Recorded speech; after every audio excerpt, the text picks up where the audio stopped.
6 surgeons, 4 locations, 1 goal: to improve the health and lives of people in Oklahoma. At Oral and Maxillofacial Associates, we treat every patient like family. As the preferred dental implant and oral surgery specialist of the Oklahoma City Thunder, and with over 30 years of service to our community, we are trusted by professionals and dedicated to expert care. With 4 convenient locations around the metro area, we are here for you. Trust the experts at OMA. Visit our website, www.omaok.com.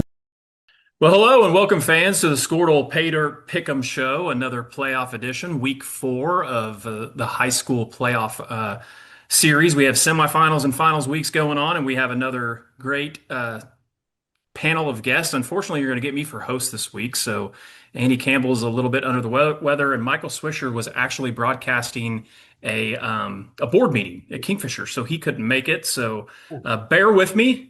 You may hear me have to repeat things a few times and struggle, but I'm going to go to Sean and Mark and Coach Shack and Coach Elric and Coach Jones to make sure that we have some intelligence on the panel tonight. We're going to be picking 4 Squirtle Network games tonight, and then we'll also be going through all the games across the state. I know we get a lot of comments during our show, so if you don't hear your team early on, stay tuned.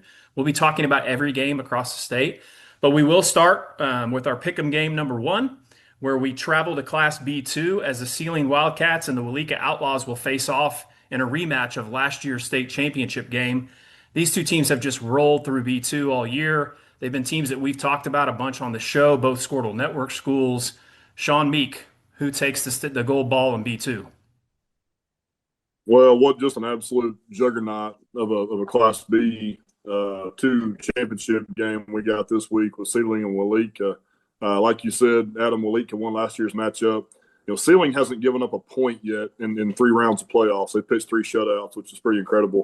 I think that changes this week. They're not going to pitch a shutout. Walika's too good for that. Walika's loaded. But I'm going to pick the Wildcats. I think Coach Manuel and his guys, I think it's their year, so I'm going to roll with Sealing on this one.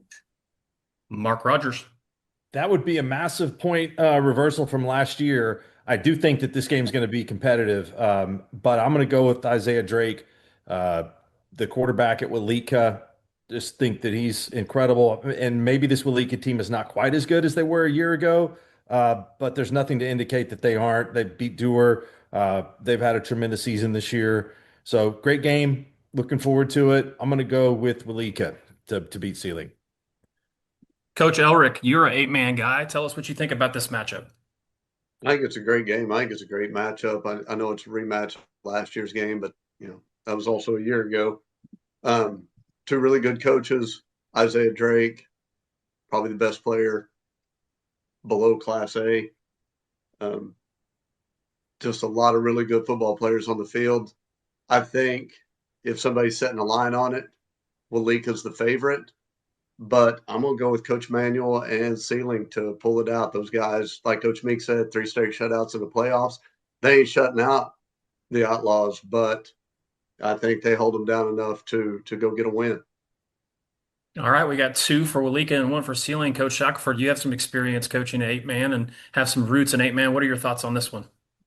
Yeah, it's been a minute since I guess I coached an 8-man game this year. But Covington Douglas. Yeah, before that, it'd been a little while. But I think, if you look traditionally at 8-man football, small school football, a lot of times the team that has the best player normally has a little bit of an advantage. So the Drake kid's really good. This is going to be an incredible football game. I think all these games we're going to pick tonight, I think, have a chance to be tremendous football games. But I'm going to go with the old Morrison Wildcat alum and Coach Geringer, and I'm going to take the Outlaws to repeat.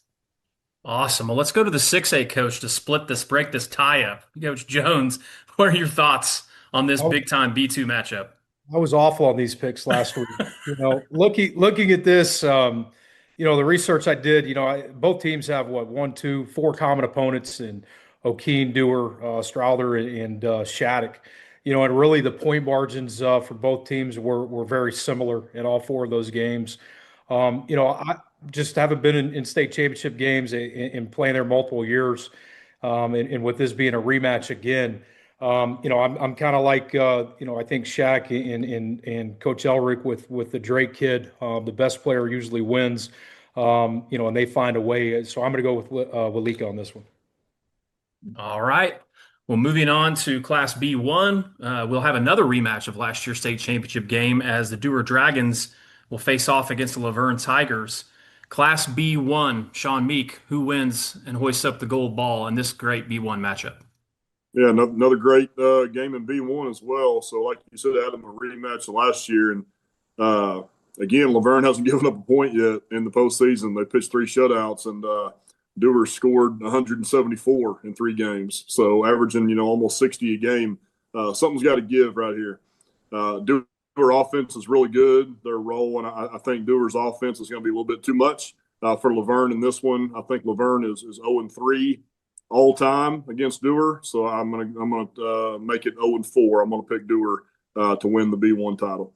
All right, Sean takes the Dragons. Mark Rogers, who do you have in the B1 state title game?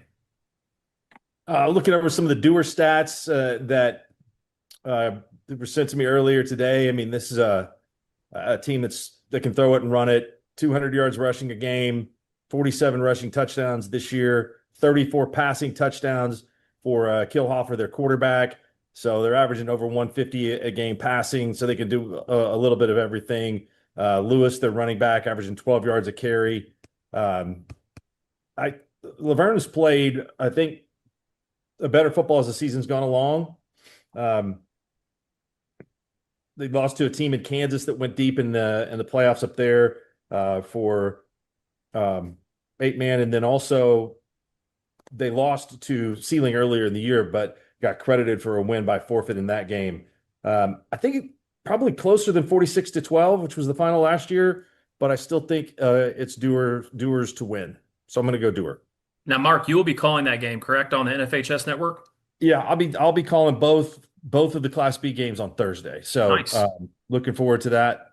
A couple of rematches. But those teams are certainly have proven their worth to get there. Also, I need to just mention, as far as the Squirtle Network goes, these will be audio streams only. But I do know that Sealing Wildcats TV is actually joining up with K101. They did that last week. I thought that was pretty cool. So they partnered with them, where their live stream was out on the Squirtle Network and their school network, as well as on K101 throughout the radio. And then I also know that Dewar does plan to live stream audio only their version of their game. So that will be available on Squirtle's network. All right, Chris Elric, who do you have in B1? I think it's another great game, not to sound repetitive, but a rematch from last year, 2 really good teams. I'm going to take Dewar, but with the caveat that they better hook up on defense. They gave up some points. They better get after it on D, because it's not just going to be a score fest against Laverne, I don't think.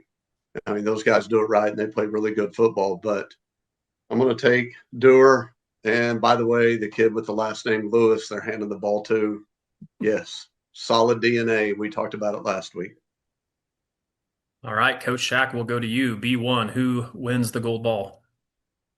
Yeah, I remember watching this one last year and just looking at Dewar's kids, and they look different.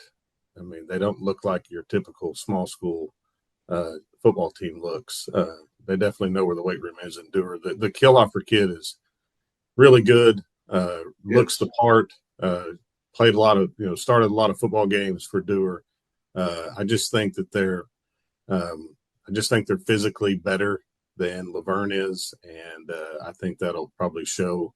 Maybe not early on, but I think probably by middle of the second half, you'll see some of that kind of wear on Laverne. I think Dewar pulls this one out. I think, Shaq, you mentioned Kilhofer. I believe he went for 7 touchdowns this last week against Hollis. We had 2 different games, which we're going to talk about a Class C game here in a minute, where over 70 plus points was put up. I know Medford's quarterback also had 7 touchdowns too, as well. And then I believe the Kilhofer kid, if I'm right, Mark may be able to correct me on this. I believe he's got a few Division I baseball offers. Yeah. If I remember right. So he's a stud athlete, obviously. And anytime you put a D1 athlete on an 8-man field, typically they look pretty good in pads. So, Coach Jones, what's your thoughts on this B1 matchup? Yeah, I'm gonna kind of echo what Shaq said. Looking at these guys last year and seeing Dewar live, and just the genetic makeup of those guys and the way that they played. I was really impressed. And again, a lot of these kids are back, and I'm going to go with Dewar on this. I think they win it, and I think they win it handily. Well, I think that was about as a clean and descriptive explanation of eight-man football as you'll get from any media outlet across the state. So shout out to all our eight-man brethren. I know we'll be breaking down the Class C game here in a little bit, but we are a network of the eight-man schools, and we are proud to boast that. So moving on to our next pick'em game, number 3, big-time matchup between the Tonkawa Bucks and the Pecola Indians. A1. Last week we saw Tonkawa defeat Minko. It looked kind of like a game that could go either way. And then, man, Tonkawa just kind of took over about midway through the third quarter and rolled in that game. And then Pecola comes up with a big win, makes the long trip all the way to Fairview and knocks off the Yellow Jackets at a tight game, 18-13. I think this could be an incredible game. This game will be played Friday at 7 o'clock at Catoosa High School. Mark Rogers, what are your thoughts on this A1 matchup? I think it's a great game. Tonkawa had some special teams problems that we even talked about on our wrap-up show with Trenton Harmon, their head coach, that Minko had schemed up a pretty good play to come after their punter. Man, this is a very difficult game for me to pick. Pecola played Rejoice Christian as close as anyone has this year in their class. Had a chance to win the game late and didn't do it. Tonkawa's had some up and down games. Lost at Stroud, which is a team that's bigger than they are, earlier this season. Had some success against other teams that are still playing right now. I'm going to go with Tonkawa.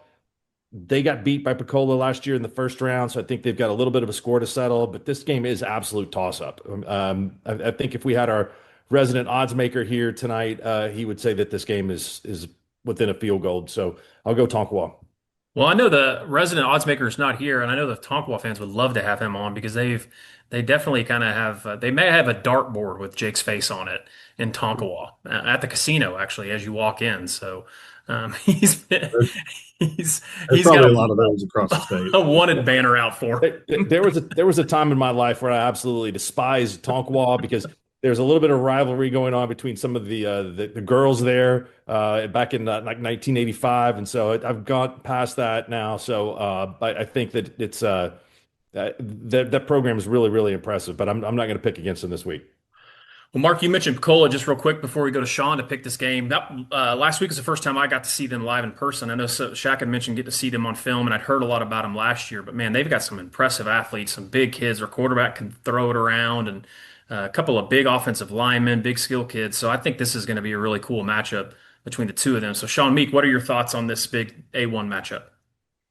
Yeah, I agree with Mark. I think it's a true toss-up. I mean, it's probably going to come down to one of the teams making a huge play, taking the kickoff back, interception return for a touchdown, something to kind of swing the game. I think it's almost impossible to give one of these teams a decided advantage over the other. I've picked against Pecola a couple of weeks now, and they've proved me wrong. Big time win last week for them, going all the way to Fairview and getting that win. You look at some common opponents, really quality common opponents they've played. Fairview, Pawnee, teams like that are really good. Scores are pretty comparable, so it's really tough to kind of find one team that's got an edge over the other. Really like the quarterback from Pecola. He's a playmaker. To kind of go back to what some of the other guys said a little bit ago, sometimes it's just about players making plays.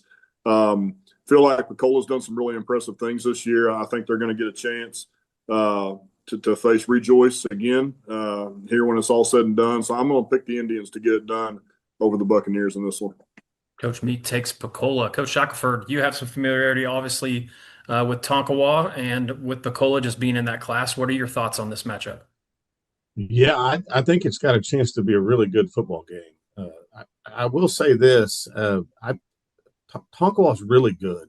The more you watch them, I watched them a bunch against Fairview, and then watched the Pawnee game, and then watched their game last week against Minko. And they've I say this a lot. They've got a lot of pieces to the puzzle that you need in order to compete for a state championship. They're really good up front. They're really athletic at linebacker and in secondary.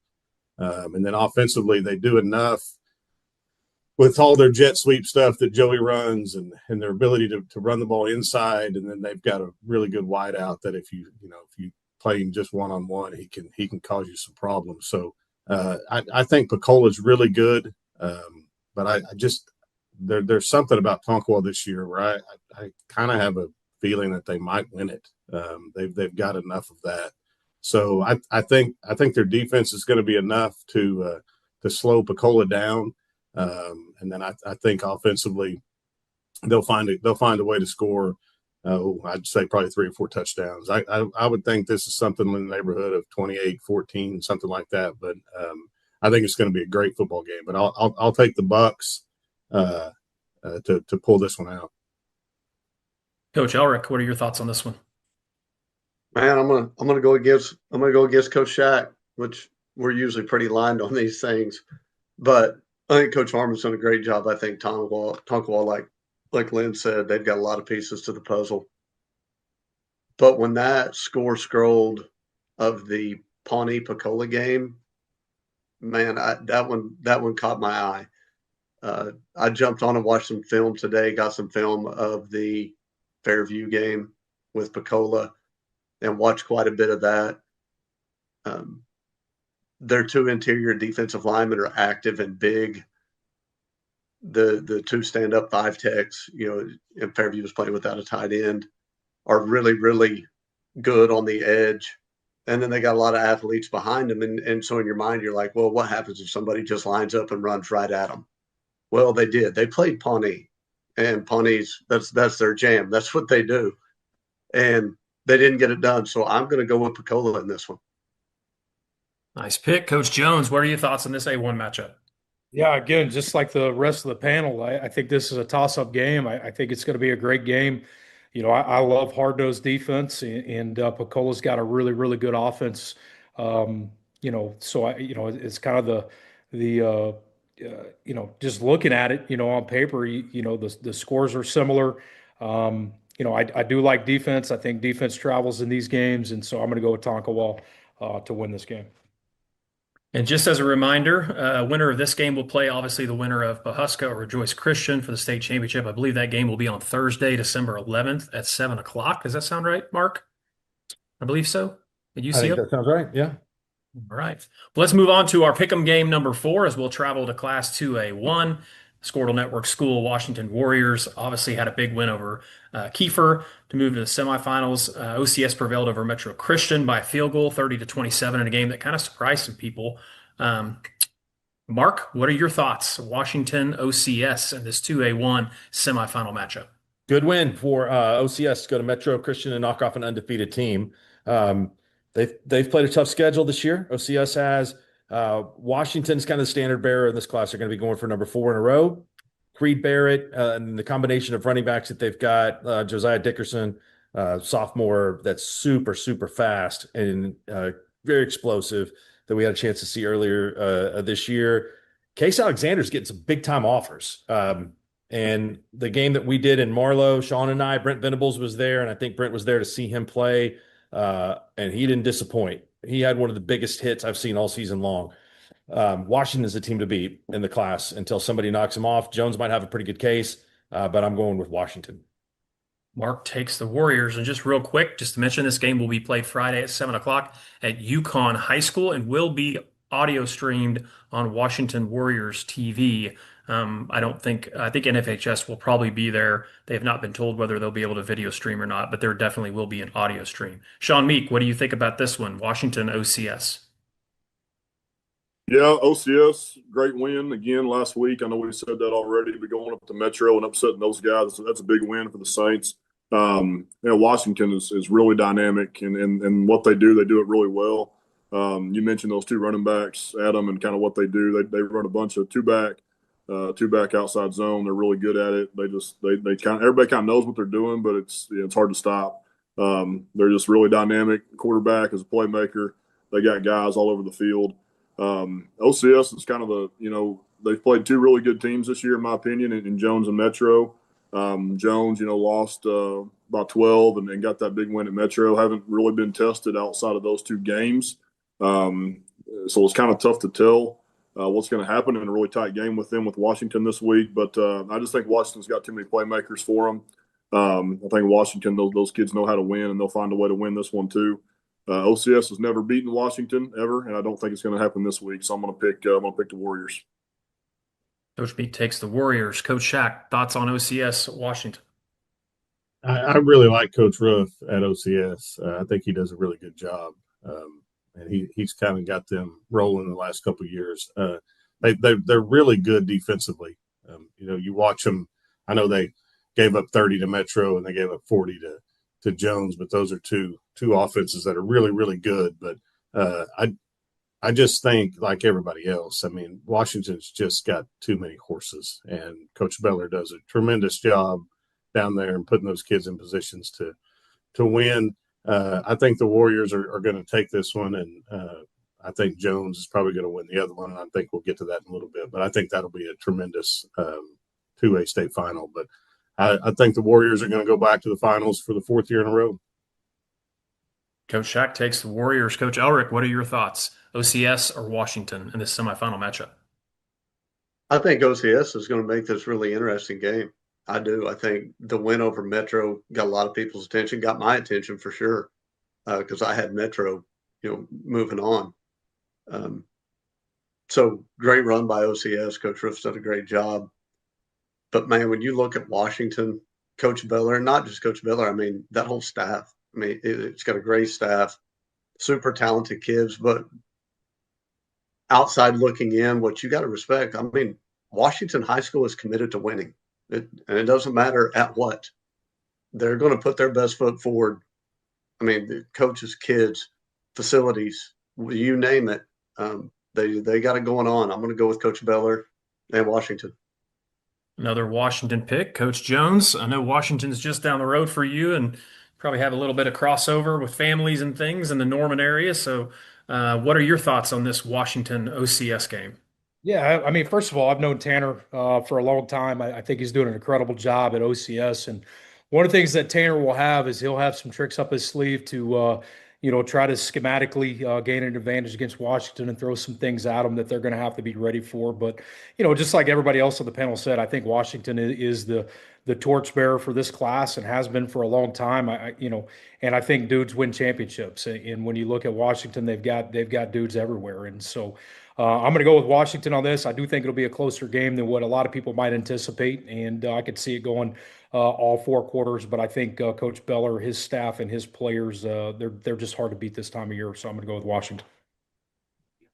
The whole panel takes Washington. Just to kind of reiterate what you guys have said about Coach Roof, I would second that too. We called a game this year, Chisholm OCS game, and I was really impressed at how hard their kids played, how physical his team was, how multiple they were offensively. Like Coach Jones said, they run some kind of tricky plays, some tricky formations every once in a while, and they'll go fast sometimes on offense. I mean, like real fast, and it'll be interesting to see what they can scheme up. I do think, for the most part, they do have some athletes. If they could get Washington to maybe turn the ball over here and there and put them kind of in an awkward spot, they can make that thing a close game. But just as a reminder, the winner of that game, as Coach Shackelford mentioned, will face the winner of Marlowe and Jones. That will be the state finals game at UCO. I believe that will be played December 12th at 7 o'clock. To my best knowledge. So, all right. Well, those are all of our pick'em games on Squirtle. Those games will be audio live streamed on Squirtle TV, as well as our school website networks. Now let's move on to all of our non-Squirtle network games. We're going to start with the state championship matchups, and then we'll move into the semifinal matchups. We mentioned it earlier on. We got a Class C matchup between Medford and Ryan. I believe these two teams played last year in the quarterfinals. I believe Ryan won that game by 3 or 4 touchdowns. Medford was really impressive last week. We mentioned their quarterback, I believe, went for over 7 touchdowns. Just a little sneak peek. He will be our Squirtle Player of the Week for that week. But Sean Meek, you're an old kind of small school 8-man guy. What are your thoughts on this Medford-Ryan game? Yeah, so Medford was, I picked against them last week, and they got a great win against Timberlake last week, scoring 72. It's kind of an intriguing game. I think Ryan is probably the favorite on paper. They won last year in the quarters over Medford, I think 46-18, something like that. So they won pretty handily. But man, Medford's rolling, and again, I think Ryan's probably the favorite. But Medford's an intriguing team, and I think they're playing really well. Those guys have been good for a long time, even going back to when I had a chance to play against them. They kind of find a way to win football games. So I'm gonna pick probably an upset here. I'm gonna go with the Cardinals in the Class C title game to avenge last year's quarterfinal loss to the Cowboys, and I'm gonna pick Medford to be your Class C state champion. All right, Sean Meek goes with Medford. And I believe this game will be played at UCO Friday at noon, if I'm correct. One thing before we go to Mark Rogers for his pick, I need to give a shout out to the Ryan Cowboy fans. They've been very active following our show and commenting. We appreciate your comments.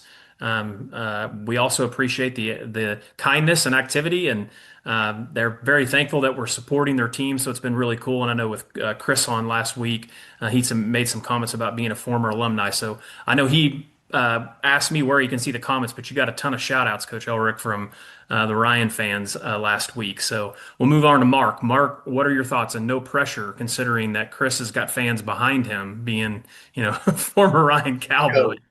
Let's go. Ryan's been progressing. I mean, and they've had to do battle with Tipton the last few years. Tipton's won 8 state championships since 2012.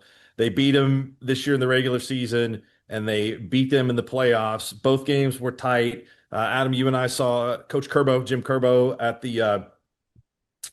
the game on Saturday in Norman. So we'll say hi to him for stopping by and saying hello. That they had, he started winning those championships at Tipton before Coach White took over.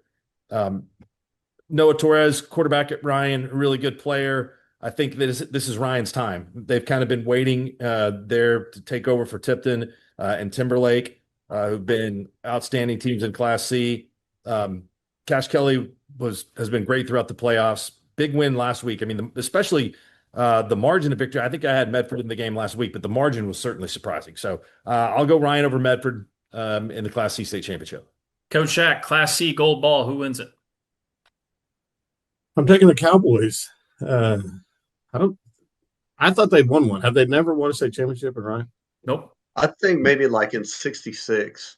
Well, I saw a deal I was at the game today where they've been like 36 years or something like that since then. I got them as 6-time runners up, and of course they were 4-time runner up to Morrison 4 in a row. I don't think they've won. I don't think they've won one. If it goes by the comments we had on the post, we had a ton. I'm not kidding. We had a ton of Ryan people comment when we were picking games, and I believe they all said that they had not won one.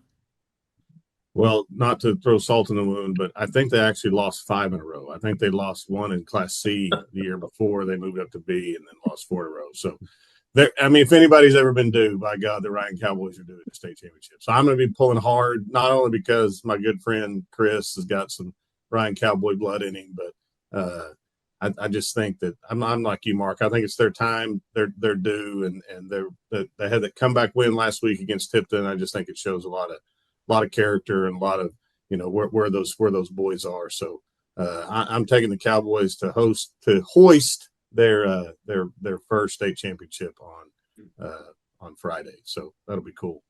All right. Coach Shack takes the Ryan Cowboys. We're going to do something a little bit different. We're going to jump to Coach Jones, and we're going to let Chris have the floor as the final picker for Ryan. So, Coach Jones, who wins the Class C gold ball, Medford or Ryan?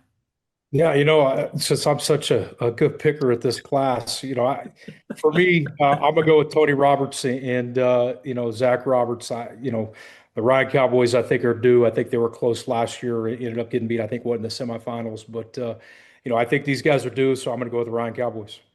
All right, Coach Jones takes Ryan. All right, Chris. The hat's coming back. I found a sweet 8x10 glossy of me. I think it was my junior year. I was going to throw that at you guys, but I decided not to.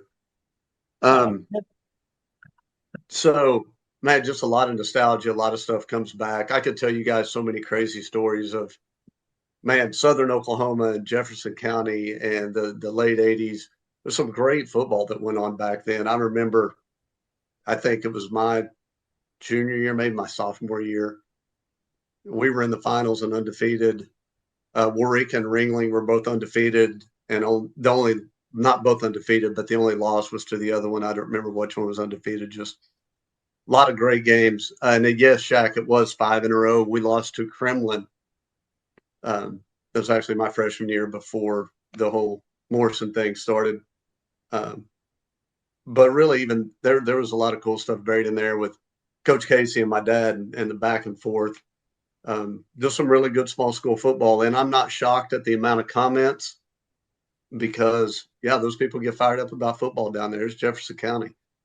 And not to nerd out too much, but after last week's pick, I got to thinking, what do I remember the most about, playing at Ryan? And obviously it was the winning and the support and how the town got behind everything. But the thing that stuck out in my head the most, I played a lot of football. I'm pretty sure 3 of the 4 hardest I've ever been hit were just in practice in Ryan, Oklahoma. Like, you better buckle up if you were going to football practice out there. Those guys would bring it every day. So no doubt about it, Ryan Cowboys got a special place in my heart. Coach Tomberlin and those guys are doing a great job with them. Super excited for the Cowboys at noon on Sunday at UCO, and I'm going with the Cowboys. Coach Elrick takes Ryan. No surprise there. All right, let's move on to Class 5A as we have another team has some familiar foes. Matchup between Bishop McGuinness and Carl Albert, 2 Oklahoma City metro area teams that have had a history of playing each other for gold balls over the last handful of decades. Sean Meek, who takes the state title in Class 5A, Bishop McGuinness or Carl Albert? Man, what a game in 5A. I think this is kind of probably what everybody's been pointing to for a while with these two teams. These guys are rivals going back a long time. I know Coach Jones can probably attest to quite a bit of that too. But you look at these teams and you look at what they do well, and you look at a team like Carl Albert. And I've had a chance to see them live this year. And if you just said, hey, go watch a team that does what it takes to win football games, those guys do. They check every box on that. They play really good defense. They don't turn the ball over. They win the special teams games. They just don't do things that hurt themselves. It seems like they just find ways to win. The Matthews kid that plays running back is a certified stud. I saw the last week he broke Xavier Robinson's school record for touchdowns in a season. I think he scored his 40th last week, which beat X's record of 39. That guy's a pretty good football player too. I think there's going to be an incredible game. I think Bishop McGuinness is playing well at the right time. I think they got their momentum rolling. McGuinness hasn't beat Carl Albert since 2016. I think Carl Albert's won like 11 in a row. So I'm going to tack one more onto that, and I think Carl Albert wins the game. I think it's a great game. I think it's close, but I think Carl Albert finds a way to win, and they're 5A state champs. Sean takes the Titans. Mark, before we move on, I believe this game will be played at UCO Saturday at noon. Is that correct? That's right. And you'll be calling that one. Is that right? Yes, I will. Okay, so yeah, it's Elijah Matthews. I looked at his statistics and it said 38 touchdowns last week, and I'm like, that is a bunch of touchdowns. I mean, for the number of games they played. And so I went through there, and he scored 4 or more touchdowns in 7 games and scored 4 and 6 and 5 in the other. So that's how you get to 40 or 38. So he had 2 last week. But Carl Albert is amazing. I think it was a little odd that they played a game in Guthrie that they were able to barely hang on and win. McGuinness has kind of found lightning in the bottle with Junior Harris, the quarterback that's taken over for them. I think that he's really tough to tackle. He's very elusive, and they've got a good offensive line. They got a really good offensive line at McGuinness. This game's going to be close. I mean, it makes me feel like I'm going out on a huge limb to just say that Carl Albert game is going to be close. But I think that McGuinness has what it takes to hang in this one. I think they've got a little bit of a chip on their shoulder this year. Excellent coaching matchup. Coach Stringer, Coach Dunn. Coach Dunn's record is kind of ridiculous. I heard that he had to turn down LSU so Kiffin could take the job. But I'm going to go with Carl Albert in a close one. Mark takes Carl Albert. Coach Shackelford, what are your thoughts on this great 5A matchup? I watched part of both of their games last week, and Carl Albert looks like Carl Albert always looks. They've got freaks, and they do a good job of getting it to the freaks. Don't overcoach it. Hand it to the really good guy. But McGuinness looked different. I've seen McGuinness. I used to watch him a lot when Coach Jones was there. They don't look like a typical McGinnis team looks. I mean, they like Mark said, I mean, they looked the part up front. They looked the part. I thought they kind of took over in the second half last week against MacArthur and kind of just buried them. So, I mean, I think you would be foolish to do it, given Carl Albert's record in the finals. What is it, 18-1 or something like that? Something stupid. 19. 19-1. So I think Carl Albert's going to win just because I think they got more dudes than McGinnis does, but I think it's going to be a really good game. And Carl Albert puts it on the deck a couple of times or throws it to McGinnis. I think it could probably swing the other way. But all things being equal, I'll take the Titans to break Ada's record and have the most state championships of anyone in Oklahoma. So I'll take the Titans in a close one on Saturday. All right, Coach Shack takes the Titans. Coach Ulrich, what are your thoughts about this 5A matchup? McGinnis or Carl Albert? Really impressed with McGinnis last week. To go from getting beat by 2 touchdowns and then turn around 2 weeks later and putting 61 on Lawton Mack, super impressive. Great job getting this deep, and that's a great run. But I'm not betting against Carl Albert. Those guys, I mean, they're trying to break the record this week. And I think Mark last week was talking about just the inside the numbers with the run that Carl Albert's on in the playoffs, and that's unbelievable. So I'm going Carl Albert. Coach Ulrich takes Carl Albert. Coach Jones, you have a lot of familiarity, a lot of experience being a former head coach at McGinnis, and obviously with Carl Albert. I know you're good close friends with Coach Dunn, and I believe you guys spend a lot of time doing summer stuff together. So what are your thoughts on this big matchup, Carl Albert and Bishop McGinnis? Yeah, first I'm going to talk about Carl Albert. Got to see them live. Obviously, we hosted them last week against Newcastle, and they're as advertised. The running back is the real deal, but the way they play defense is really, really good, man. They fly to the football, they tackle well. They play as a team. They're extremely disciplined. They don't turn the ball over. They're good in all 3 phases. They're well coached, and that's a credit to again, all the great Carl Albert coaches and all the great Carl Albert athletes that have been there and done that. And they are going for a record. I think, again, it's kind of a given that Carl Albert's going to be in a state championship game. I think, sometimes people take those things for granted and don't realize how hard they are to accomplish. But, Carl Albert's done that. I think we were talking about Ryan. I think this is the 5th or 6th matchup in the championship game.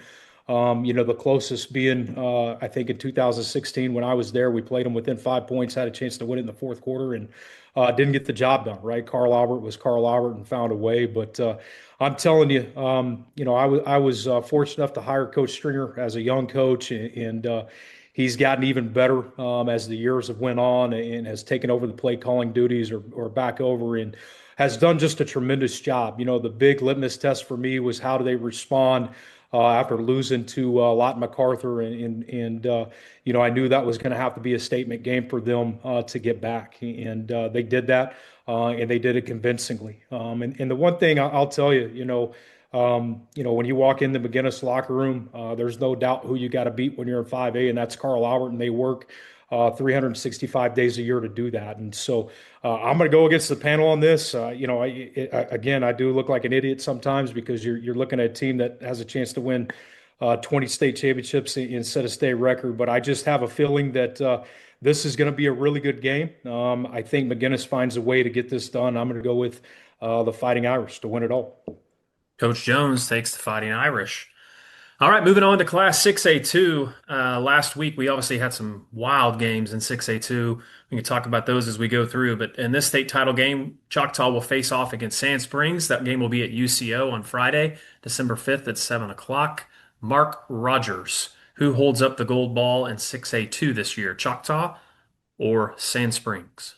What a couple of good finishes in these games last week. Stillwater came back from behind and almost beat Choctaw after having some turnover issues in the first half. And what a great series it's been between those 2 teams. So Choctaw gets the revenge for the regular season loss to Stillwater. And Sand Springs comes from behind and wins 28-27 on a 2-point conversion late in the game. Sand Springs last state championship, 1966. They did play Bixby in the 2015 championship, and I guarantee you they covered the spread in that one because they only got beat by 10, 38-28.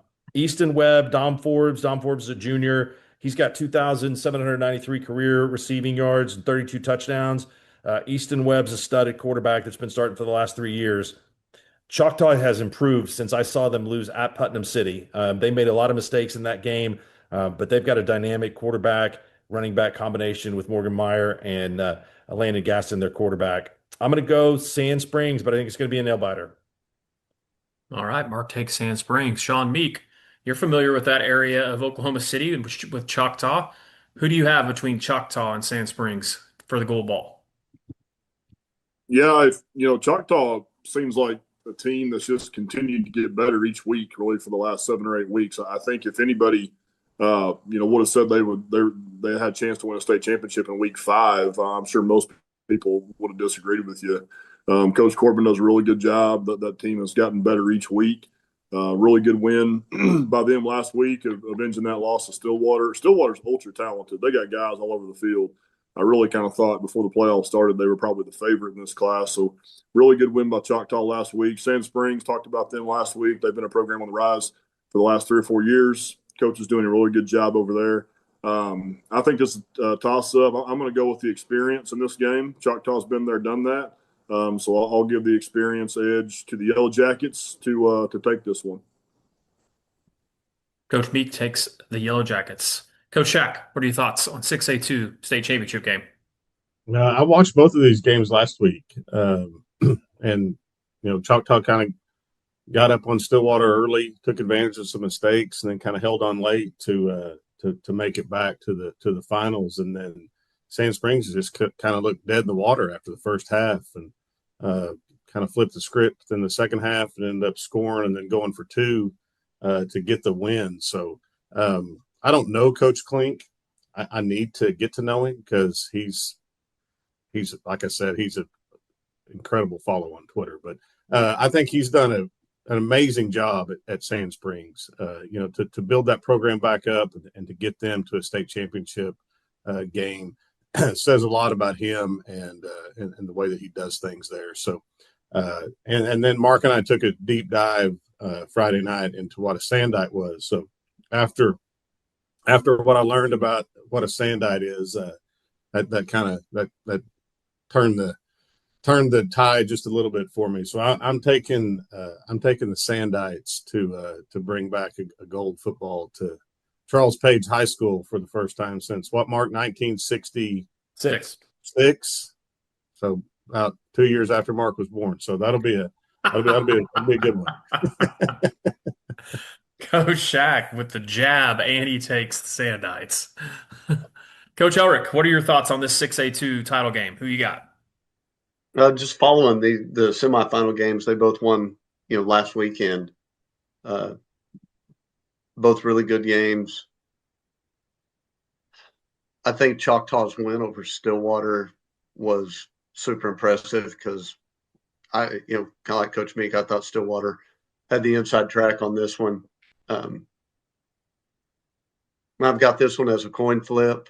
I actually have Choctaw circled on my board, but I don't know. Gut instinct tells me to go with the Sandites, so I'm going to go with them.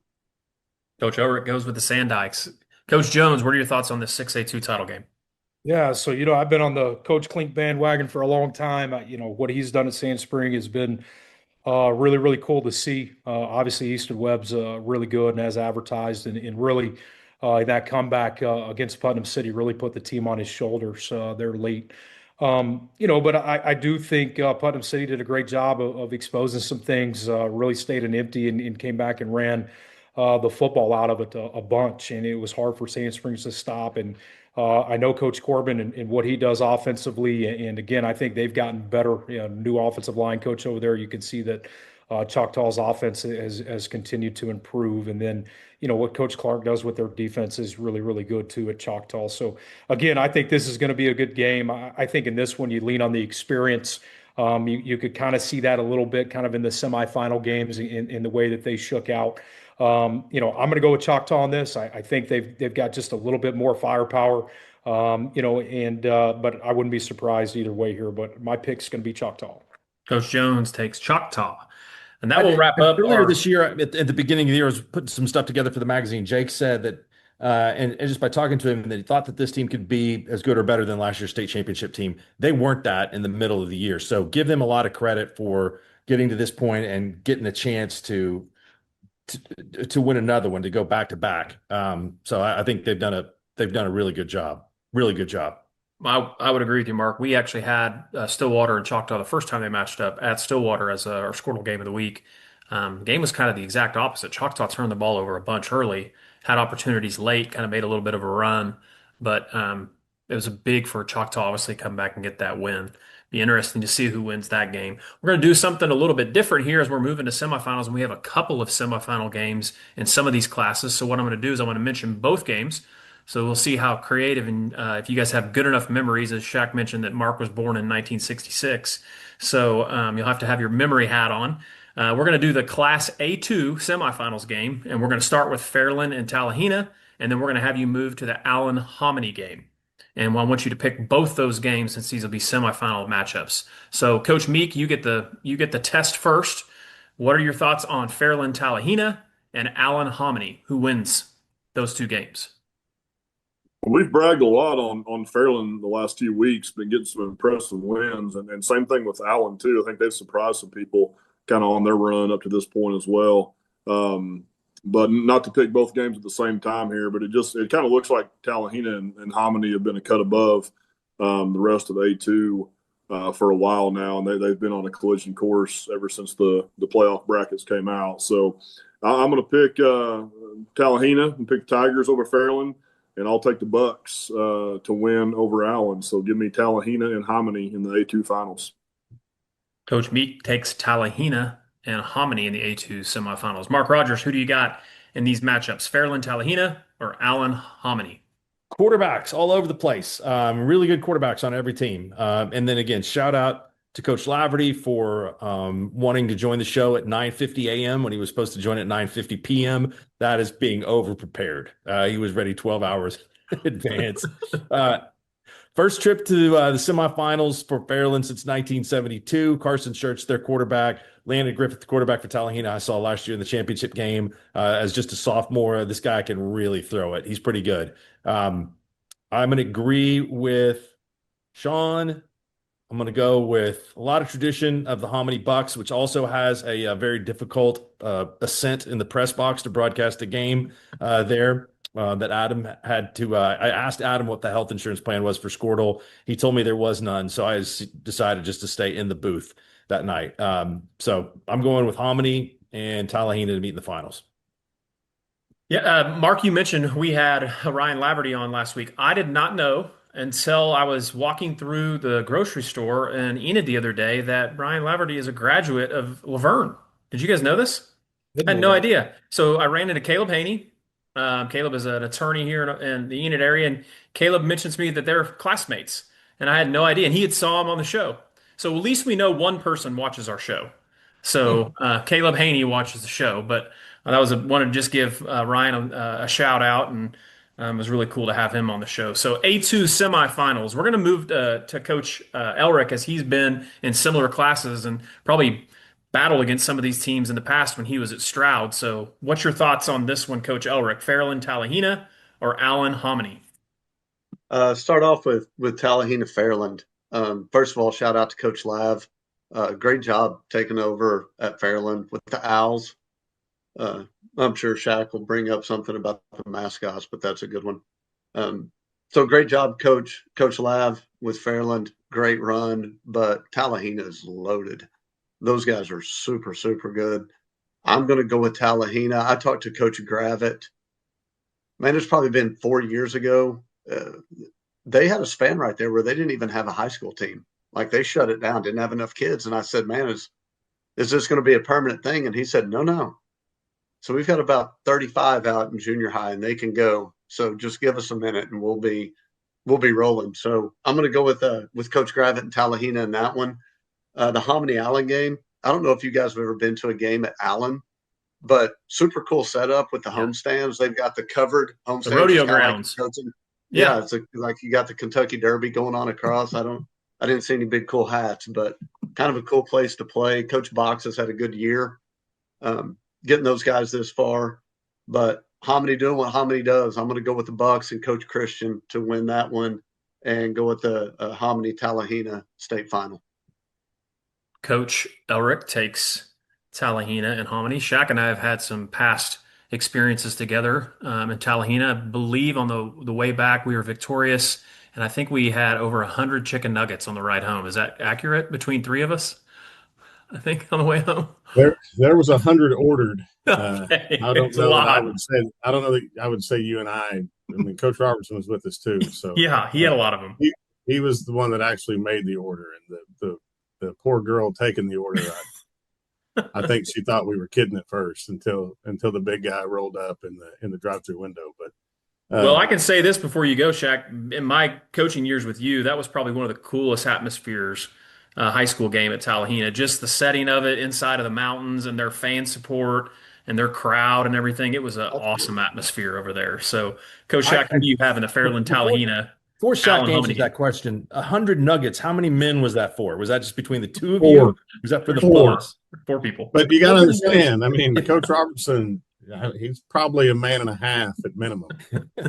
So If nuggets didn't come like in a 20 piece, how would you know how many you should eat? I mean, if nuggets were in a 40 piece, you could knock that out. I mean, it's Chick-fil-A nuggets. It's not like I've never gotten full on nuggets. I mean, never. I mean, there were fries involved too. There were. It was more than that. It was like It's it was like a long 5. way from Tallahena to Casson. Yeah, it was like 5 20-piece combos that we split between 4 people.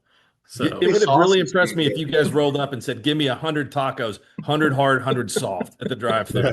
That would not have a lot of taco options between Tallahena and Casson. I mean, it just Good kinda is stuff. what it is. Oh, I'm sorry, Shaq. No, that's fine. I've actually been to Allen, Chris, and it is cool. It reminded me of League of Their Own when we got there. I was just I was waiting on Marla to come out of the stands and What a hitter! Welcome us to Allen. That's right. I've also been to Hominy. Football in Hominy is a really, really, really big deal. Probably a bigger deal than national merit finalists or anything like that. So the Bucks are good. They've got 2 losses on the season to Pawnee and Pahuska, who are both really good Class A schools, but they've kind of had it rolling since then. So I'll take the Bucks in one semifinal, and then Coach Gravitt is one of my favorite people in the world. If you ever get a chance to just sit down and chew the fat with Coach Gravitt for a while, I highly, highly recommend it.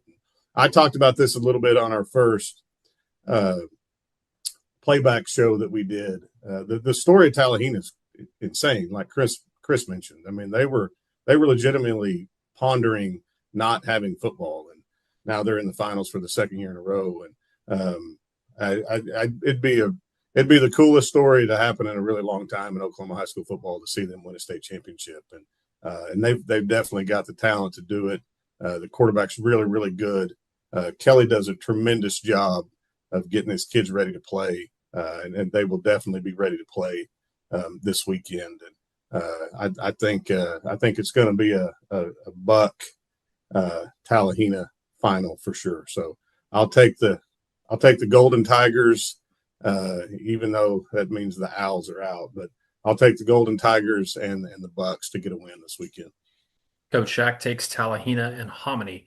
Coach Jones, what are your thoughts on this A2 semifinal matchups between the two games? Yeah, so first of all, I would start with Fairland Tallahena. Again, hats off to Coach Laverty to get back over there and get those guys somewhere where they haven't been a long time, and pull the double duty as a superintendent and head football coach.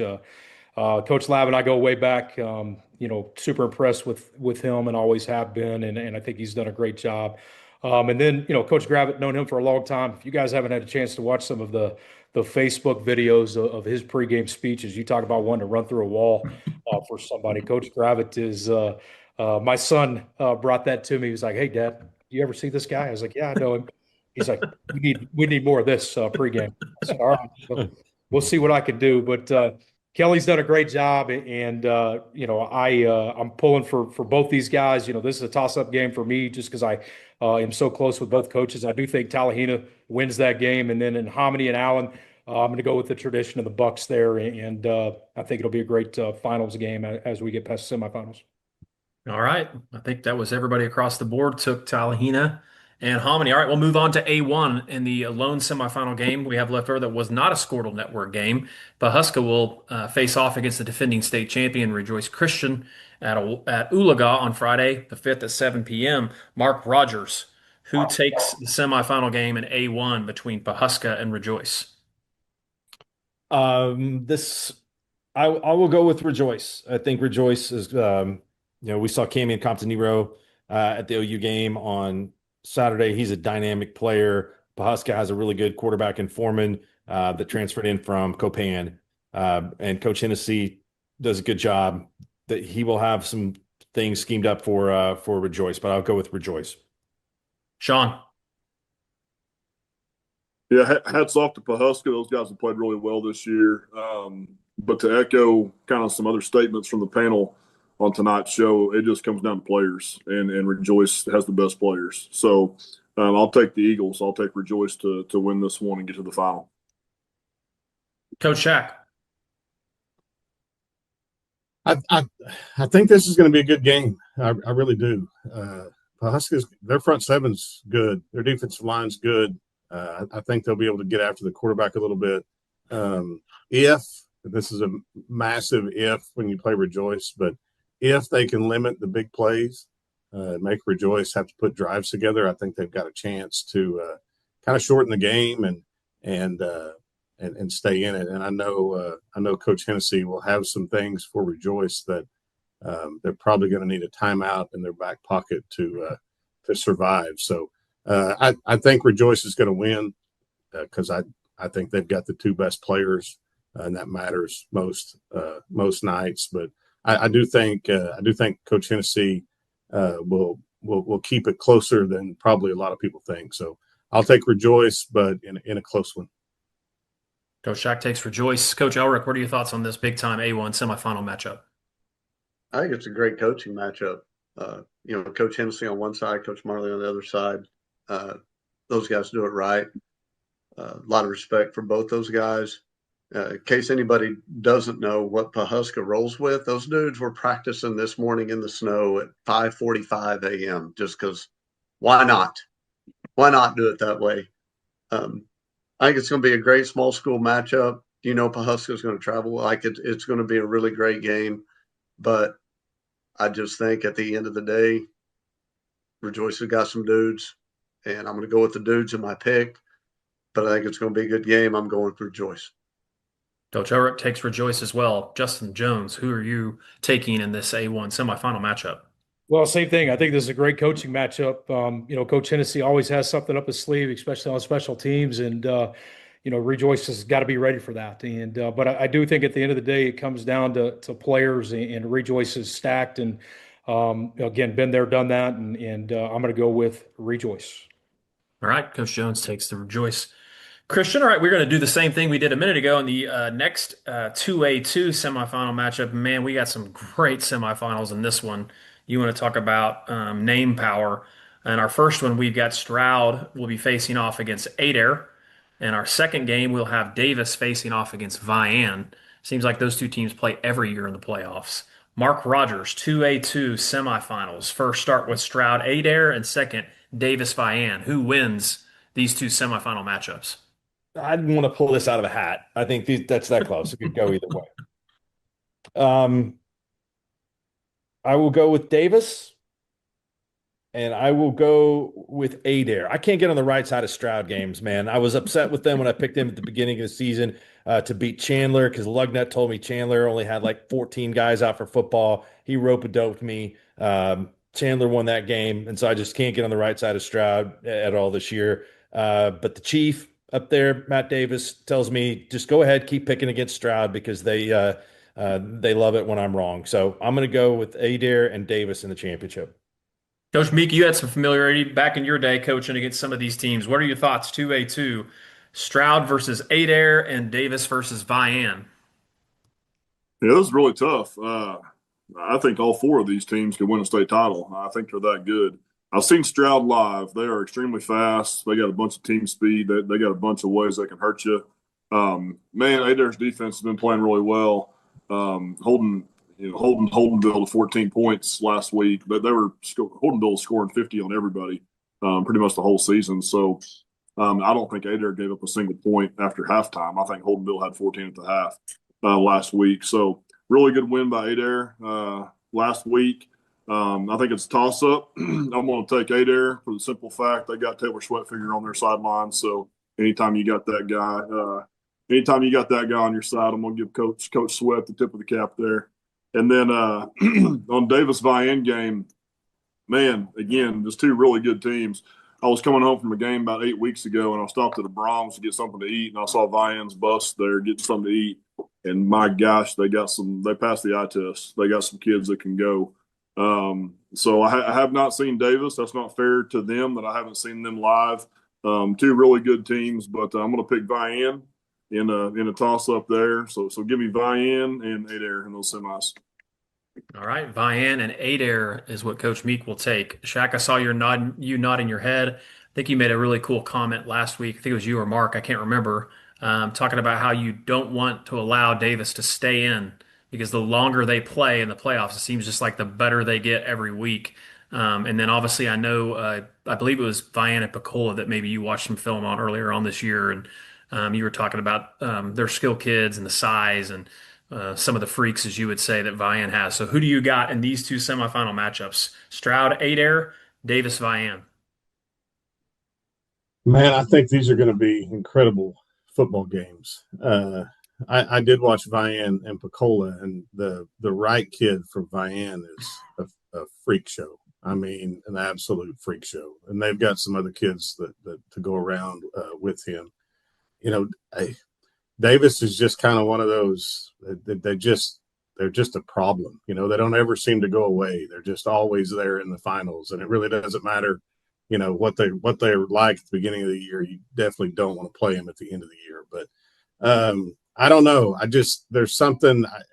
I think Davis is just going to shorten the football game. Vian's going to get it 4 times, and I talked about this last week with Sweatfigure when he was on here talking about Holdenville. It just adds so much stress when you're calling plays and you just don't know, you know, how many more times you're going to get it. So, and Davis is just a different animal. So I'm going to take Davis in that semifinal, and in the Stroud Adair's got some good looking kids. I saw Stroud. They came to our team camp this year, and Coach Presley's got a really good football team. And I just think they're kind of due. I thought last year they should have made it to the finals. I thought they might have been the best team in that class last year, and they had some bad things happen to them against Davis and couldn't pull out that win. But there's something about it tells me that Coach Presley is going to find a way to get it done. I think it's going to be an extremely good football game. But I'm going to take 2 of my assistant coaches and one of my very best friends who's on here with me tonight.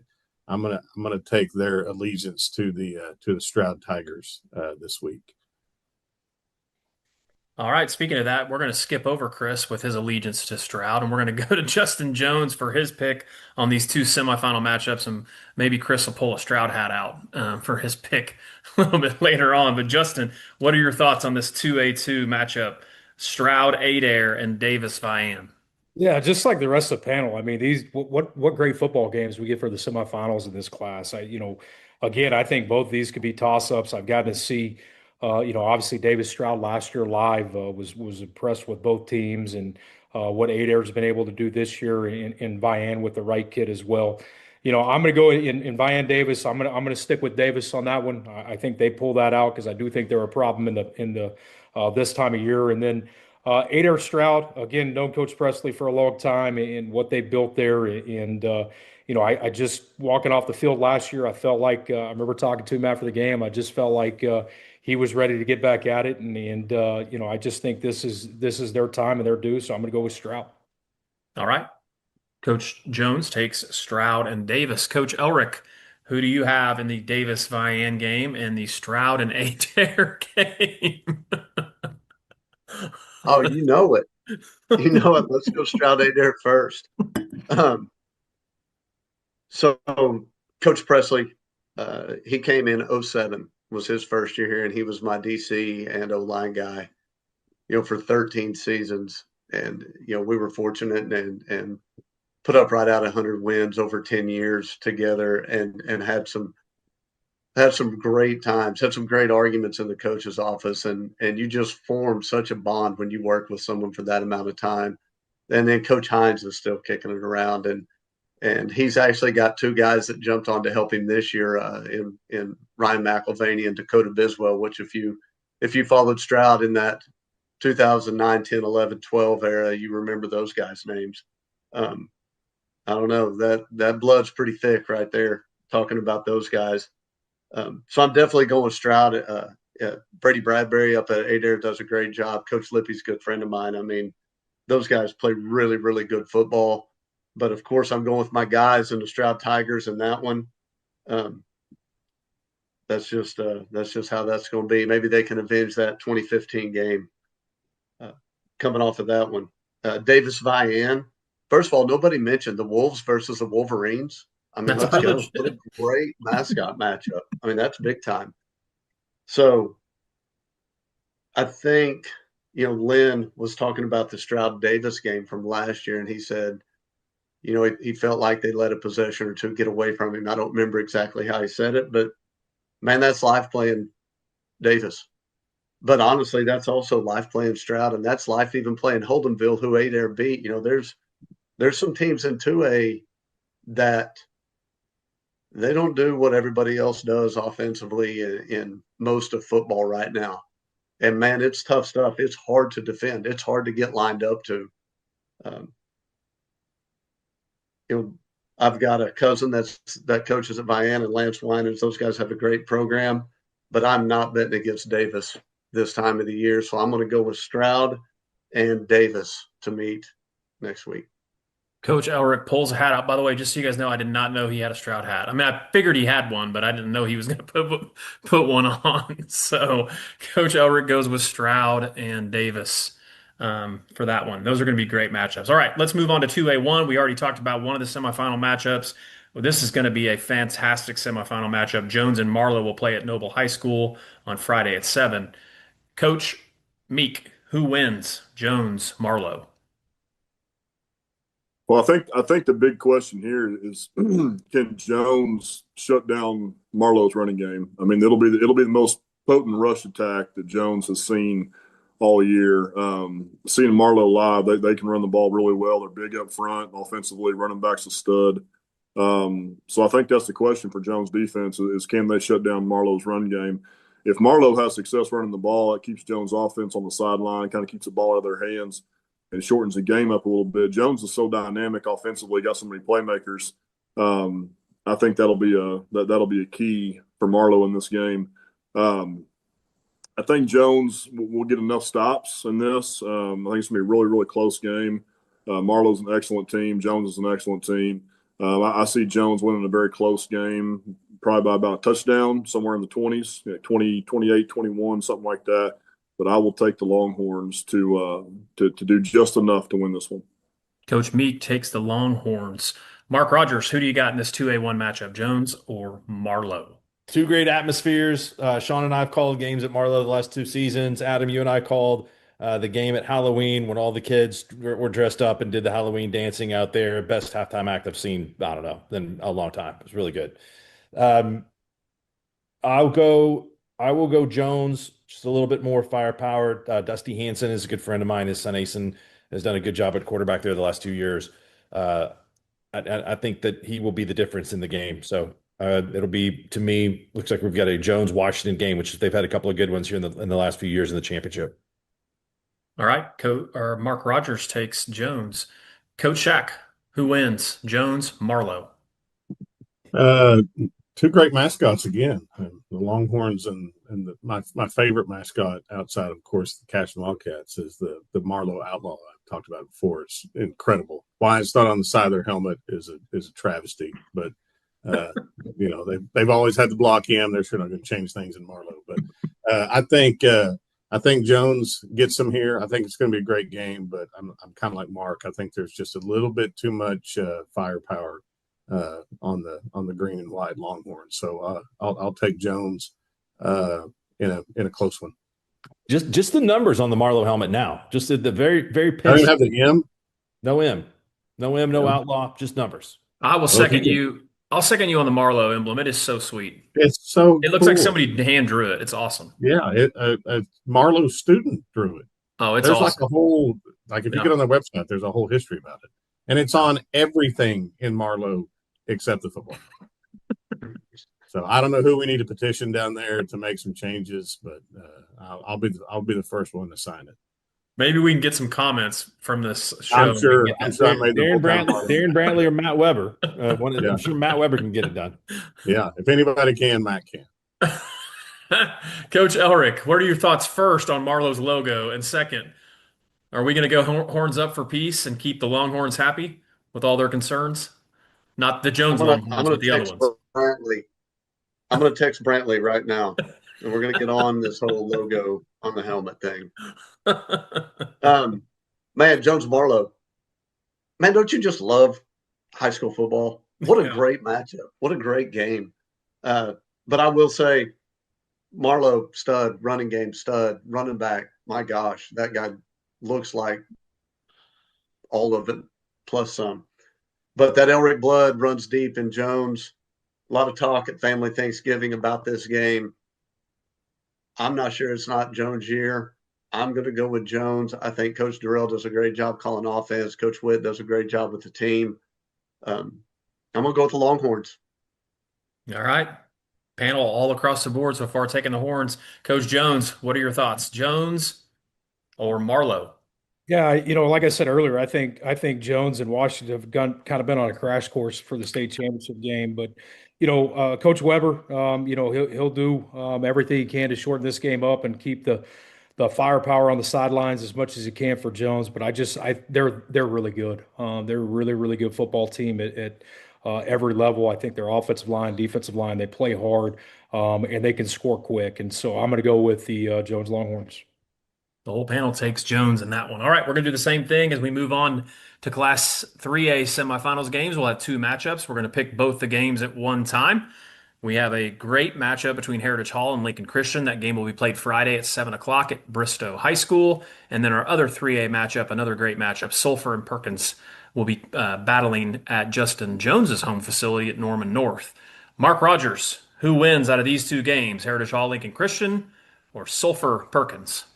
Okay, a couple of things I wanted to get to. Shout out to Tom Nelson, who I know is at home recovering, watching us. And so we want to say, get better, Tom, and hang in there. And we're all rooting for you and praying for you. But Tom used to be a little bit scared to pick games based on his reception when he got to town. And I think that Chris is at an entirely different level because he's got relatives in every city in the state of Oklahoma. So he can't go against, he's got to pick against his family. So he's got it worse than Tom if he decides to go against to somebody. But I know Chris's family is legendary in Oklahoma high school football. So I'm impressed that he knows somebody in all those different places. Okay, I got a couple of things on these games. Lincoln Christian, they won 40 in a row. That's pretty good. And we know what kind of football team that they've got. Their scoring margin this year, outside of beating Shiloh Christian in Arkansas, who, by the way, this weekend is playing for the Class 6A Arkansas State Championship against Greenwood, is 606-9. I did research when I was working at Channel 9 back in the early 2000s on the greatest Oklahoma high school football teams of all time. There's no one that has a victory margin of 606-9. You can go back to the teams of Pinky Hurley and Ronald and Ricky Breth at Fox. That was something like 770-15 or 7-20 or something like that. But this is amazing what they've done. So I cannot go against Lincoln Christian. They're incredible. Then the other one, I think it's going to come down to a Lincoln Sulphur matchup. Sulphur lost to Lincoln in 2023 in the second round, lost to him last year in the final, the game that came down to the 2-point conversion. And I think it's going to be that again. I think Sulphur and Maddox Mobley, who Coach Cole's talking about and singing his praises, this is going to be a game to watch, I think, next weekend. No disrespect to Heritage Hall and Perkins, but I think our final is going to be Lincoln and Sulphur, and it'll be one that I think everybody wants to see. Mark Rogers takes Lincoln Christian and Sulphur. Coach Meek, what are your thoughts on these two semifinal matchups in 3A? Mark, did you say that Shiloh Christian was playing for the 6A title in Arkansas? Yeah, this week? they lost to Greenwood in the regular season and lost to Lincoln, but they're playing Greenwood in the 6A final. Yeah. Wow. Yeah, that's a big time win for Lincoln. Yeah, both of these games are rematches from games earlier in the season. Lincoln played Heritage early in the season, won by about 4 touchdowns. Sulphur played Perkins early in the season too, I think like week 3 or 4, won by right around 23 touchdowns, something like that. I'll agree with Mark. I think both those games will be closer than the last time they played earlier in the season, but I just think there's too much ground to make up in these games. Lincoln's just a juggernaut. I think the Sulphur Perkins game will be closer than the last time they played. But man, Sulphur's really good.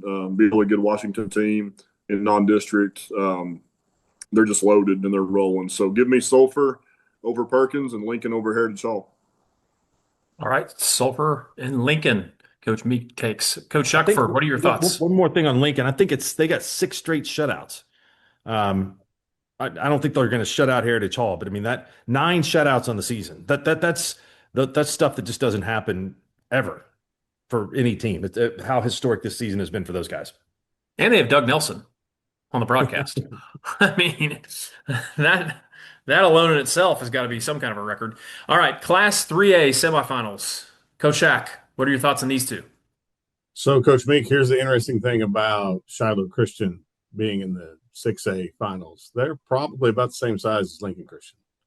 But in Arkansas, if you're a private school and you keep winning, you keep going up. And I think they punched their ticket to 7A next year at Shiloh. So next year, Lincoln. Arkansas uses a multiplier, don't they? Oh, yeah. They use an ADM multiplier.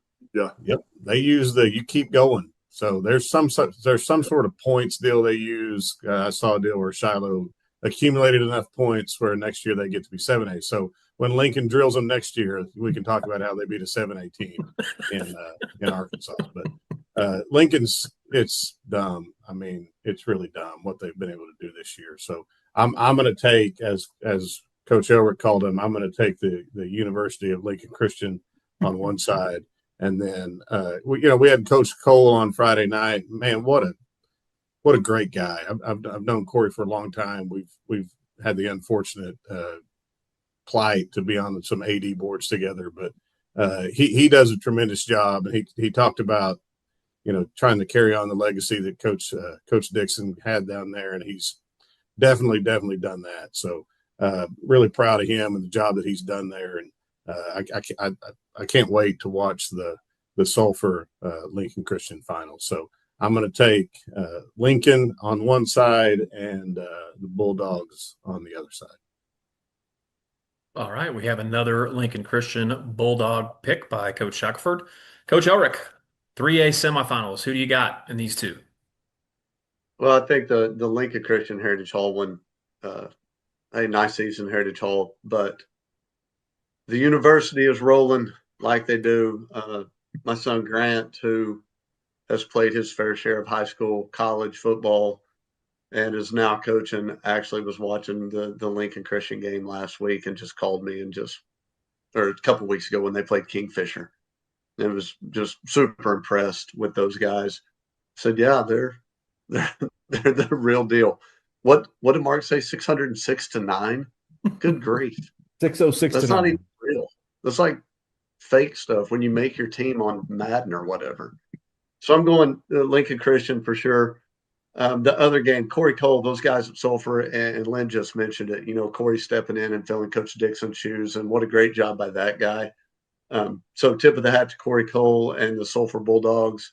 I'm going to roll with them and Lincoln Christian to the finals. All right, Lincoln Christian and Sulphur, the choice for Coach Elric. Coach Jones, are you going to break the trend, or will you pick the same in these 3A semifinal matchups? Yeah, no, 606 to 9. I'm going with Lincoln in that matchup. And then, I'm going to echo the sentiments, Coach Cole. What a great guy and what he's done at Sulphur and his staff. And man, they bleed football down there. This has kind of been the revenge tour for them to get back, and play for this whole thing again. And what a better, storyline that this could be for these two teams to match up again. So I'm going to go with Sulphur to play Lincoln next week in the state championship game. All right, we have a Hey, cross the hey, board. Go ahead. can I jump in with a quick question? Sure. So if we could somehow magically know the answer to this, let's talk Sulphur Davis for just a minute because first of all, great football played down there. But just knowing Corey Cole and some of the guys down there and being familiar with Davis, if you looked at the last names on the rosters in 2025, and then you jump back to the 87 to 95 teams, how many of the same last names would you see? A lot. Hold on. Yes. There's a We're reason saying they that. stay good. The DNA stays there. A lot. It's a great point, Chris. All right. Well, we have picked a ton of games tonight, and we would not have a better. I mean, all these classes are phenomenal. We've been mentioning it over and over again, but man, 4A, I really think is going to provide us with some incredible semifinals. We're going to do the same thing as we have done in these other semifinal matchups, as in Class 4A. Elgin will play Cushing. That game will be at Putnam City North High School on Friday at 7. And then Tuttle will face off against Broken Bow. That game will be Friday at 7 o'clock at East Central University. Sean Meek, 4A semifinal games. Who wins between Elgin and Cushing and Tuttle and Broken Bow? Man, Adam, you said it. These 4A semis are as good as it gets. I was at the Elgin Tuttle state title game last year at UCO, and that was an impressive environment, man. Both of those towns showed up.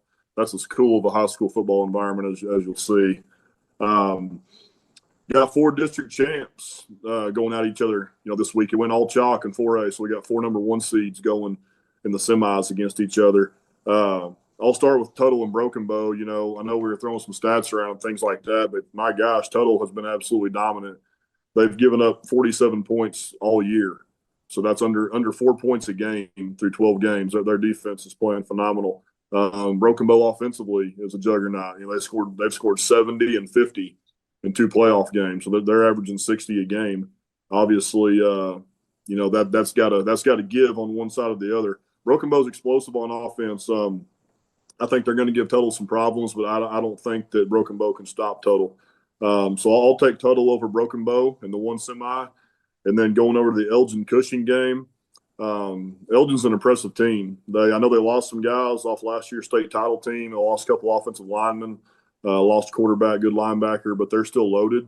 The big running back, Ritson Meyer, that kid's an absolute stud. His dad's a Winoka guy, so he's got some railroader DNA down in deep in there. I know that family. They're good folks, but Ritson's a stud. They got good players all over the field.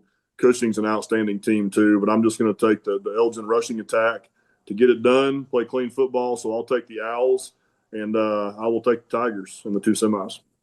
All right. Coach Meek takes Elgin and Tuttle for the championship game. Mark, who are you taking in the 4A semifinal game? Elgin Cushing, Tuttle Broken Bow.